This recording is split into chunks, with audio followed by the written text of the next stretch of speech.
Let the words of my mouth and the meditation of my heart be always acceptable in thy sight, O Lord, my rock and my redeemer.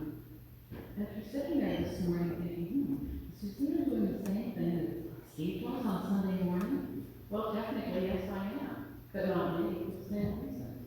You see, Marie picked that verse for me a long, long time ago. So who was Marie? She was born in 1896. She was an only child. She was a very strong-willed person and certainly unforgettable. And that's what Walter would tell you because he met her the very first day of first grade.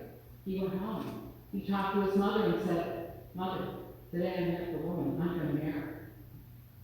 Their paths took very different directions. Walter had to leave school when he was in 8th grade because his father died when he was 5. He was the sole support, or not really the sole support, but he was definitely having to work with Mother in their little store. It was a dry goods store. They'd been very fortunate. A family member who had been a partner of his dad owned a dairy. And he knew that his sister really needed to have some kind of income in order to support this little family.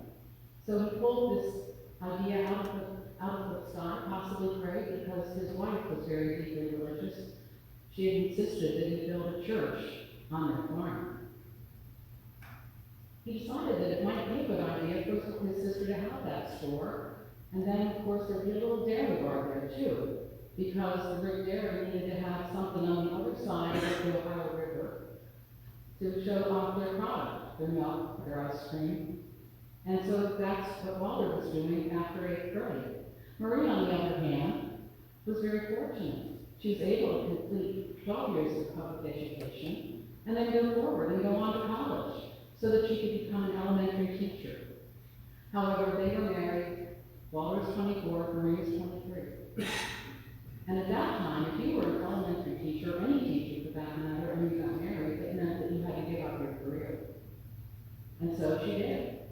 It wasn't always easy for them to try back up. So now you probably get an idea that I know these people really, really well. They're my grandparents. And they were very instrumental in our lives. But going forward, their lives weren't always easy. Their first child was born with special needs. They had another daughter 5 years later. However, Marie, by this time, had developed something that many of you may have heard of before, the iron fist and the velvet glove. She decided that both of her children were going to have a public school education. My aunt was quite slow, quite limited, but she had a beautiful singing voice. And when I heard her sing, I was stunned, because I'd never heard anyone, and certainly anyone who looked and acted like my Aunt Laura, sing the way she could sing. I wish I had recordings of her voice. I don't. However, grandmother wasn't going to be stopped at just 12 years of education. She coerced or possibly convinced Virginia Vermont College to accept Laurie for a year. And they, I'm sure, improved on that singing voice that she had. My mother also went to college. She went 4 years of school at PCW, which was Pennsylvania College for Women. She too became a teacher. During the Second World War, a lot of women were asked to stay on and teach. She taught speech and English. My grandmother also was one of the advocates that I get up and be able to speak in front of people, as my mother was as well. However, they faced a lot of tragedies, additionally, not only having a child with special needs, but also they had a house fire at one point, and they're totally devastating the whole family. Later, these little stores, these dry goods stores, were suddenly becoming a thing of the past. And my grandfather was certainly astute enough to understand that and approached his uncle once again and said, I think I need to change directions here. My store is not going to be able to be in existence. And so he did. He took a total change of direction. His mother wasn't part of it. His sisters weren't part of it. He was definitely the president of this new store, and Marie was the chairman of the board. Now, when being the chairman of the board, it means you're in charge of all the meetings. And so those meetings began. They began with a Bible verse. They began with prayer. My grandmother was a devout Christian. So fast forward. I'm the first grandchild, and Marie took an active part of my life. When I was 10, she decided that I was going to come and spend a couple of days with her. Not really a surprise, I'd done this before, but this time was different. And she sat me down and said, okay, you have to do something now. You're old enough to understand what I'm going to tell you, and I am adamant that you accept Jesus Christ as your Lord and Savior, and do it right this minute. And then she gave me that Bible verse. And I wasn't really sure what that all meant. But returning home, I knew I would face with my mother. My mother had also developed that iron fist, velvet glove routine. And whenever we had any kind of event, whether it be visiting grandparents or something more significant, we had a briefing. We had the event, and then we had a debriefing, so I knew that I'd be having that debriefing when I got home. And sure enough, I did. So I told my mother about my grandmother's ultimatum, that I had to accept Jesus Christ as my Lord and Savior right that minute, and I had to learn this verse. My mother's response surprised me. She said, well, I don't believe that at all. 10 years old, there I am, faced with a real dilemma, the first real dilemma of my life. My mother, my grandmother, you know, really about God. Wasn't sure how I was going to handle that. And I kind of put it in the back of my mind, doing what I felt was right, going to church every week, going to Sunday school. So the next year came around. I was 11. My grandmother hadn't been feeling well. She went to the doctor. The doctor had bad news. My grandmother was dying of kidney failure. Back then, there wasn't anything like dialysis. There wasn't anything like a kidney transplant. There was simply, when your time was up, your time was up. He prepared my mother. My mother came back and talked to us and prepared our family that within 6 months to a year, Marie was going to die. I went to bed that night crying. It was a really tough night. I finally got down on my knees. And I said, dear God, please save my grandmother. Please, if you're the God that she believes in, please heal her. I will follow you for the rest of my life. It's the kind of prayer a child makes. I was 11. I made that prayer. Marie had a whole different concept. She knew what Dr. Suzanne said. He was our family doctor. She gave up on him. And she said, I need to go find another doctor. And she chose someone who was the head of internal medicine at the University of Pittsburgh Hospital. He was an amazing man. But his test results came back just as Dr. Spears had. Undaunted, Marie decided it was time for the Cleveland Clinic. They certainly would have a better answer. She went to the Cleveland Clinic, Walter took her, brought her home. The test results were the same. Now, most people, they say 3 strikes and you're out. Most people would say, oh, maybe I should put all of my affairs in order. Maybe I should get ready to die. Marie wasn't most people. She called my mother, and I'm sure the phone call kind of went like this. Mary Louise, this is your mother. I have decided to give up on all of the doctors. I've had enough. No more tests. You have to find a healing service at some church, somewhere. They have them every week, I'm sure. You find them. We're going. I'm sure Mary Lou was rather upset by that because it meant Wednesday, or it meant Sunday, on every week for the next who knows how long, was going to be totally changed for her. But she called dear friend Janie. Janie was an Episcopalian, and my mother knew that if anybody had a healing service, it would be the Episcopal Church. And sure enough, it was the Episcopal Church, but not locally. It was in the city of Pittsburgh. I can only imagine. And I thought about this over the past week or so. What that really meant for my mother. It meant getting up earlier.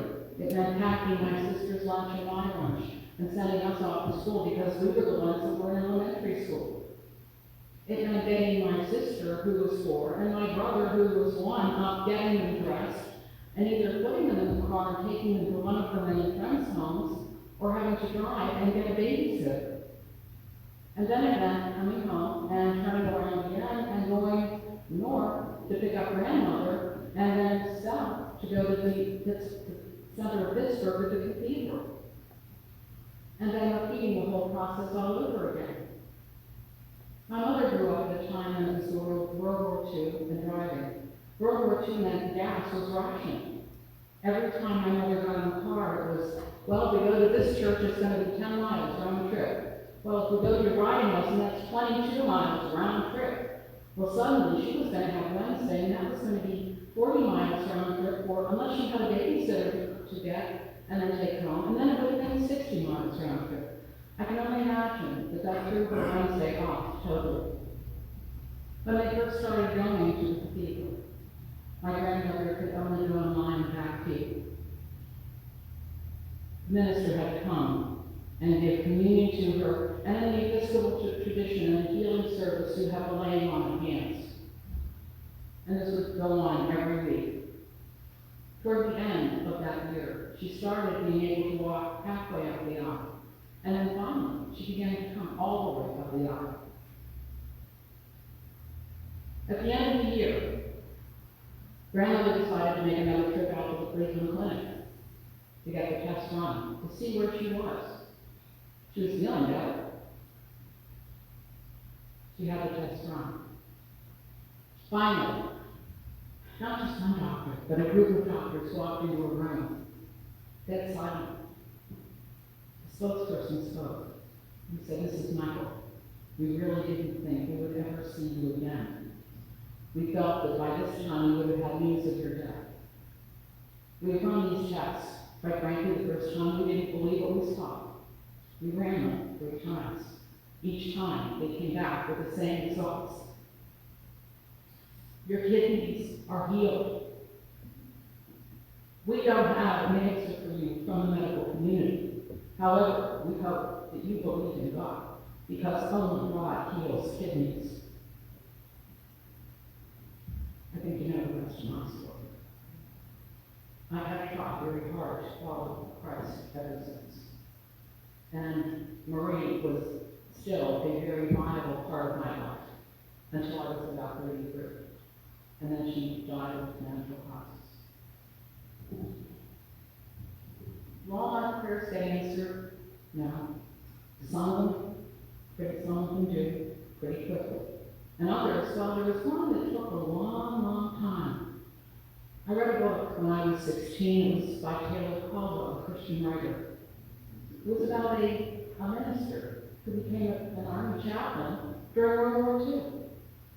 He spent his career in New York, in England, or in Germany, or somewhere, and found that there were a lot of children that were orphans, and they were hiding out in buildings, and people were worried about them, but nobody seemed to be able to make any inroads.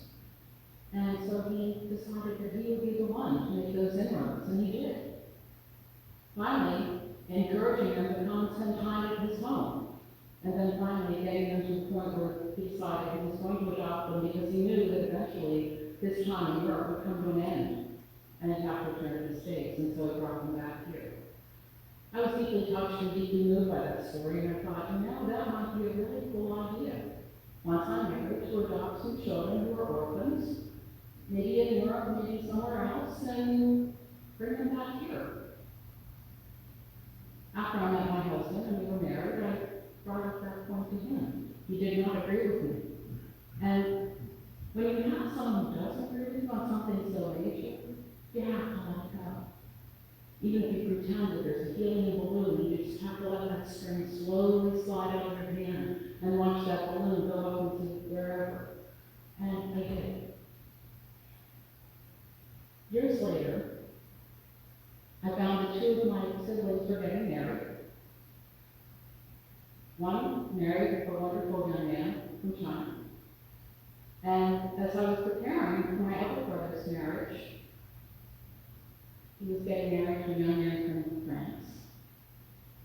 I heard a definite voice of God. I was making a bed. And he said, "I've answered your prayers." I sat down hard on my bed thinking, my international family, who I prayed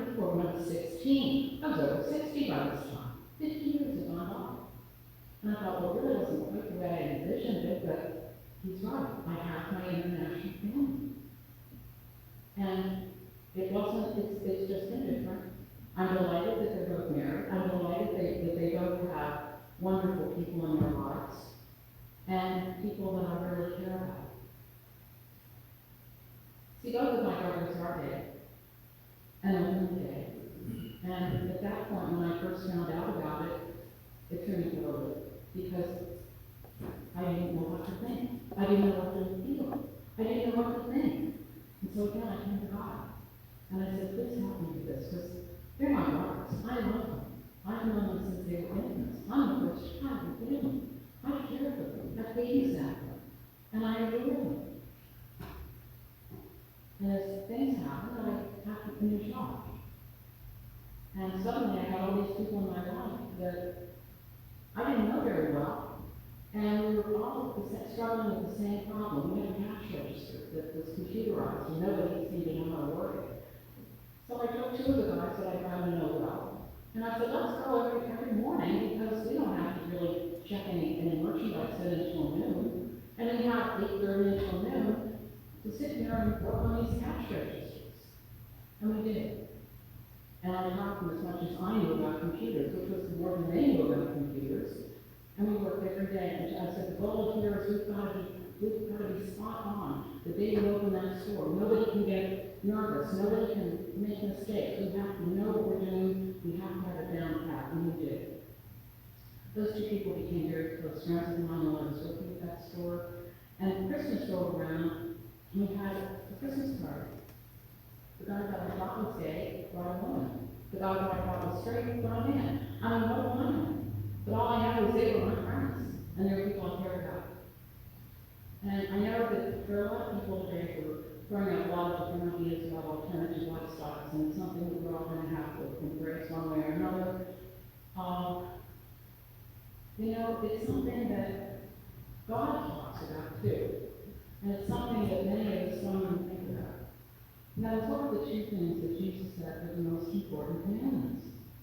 Well, the first one was to love God with all thy heart, with all thy soul, with all thy mind. And the second was to love thy neighbor as thyself. And I think that's what he wants us to do. Amen.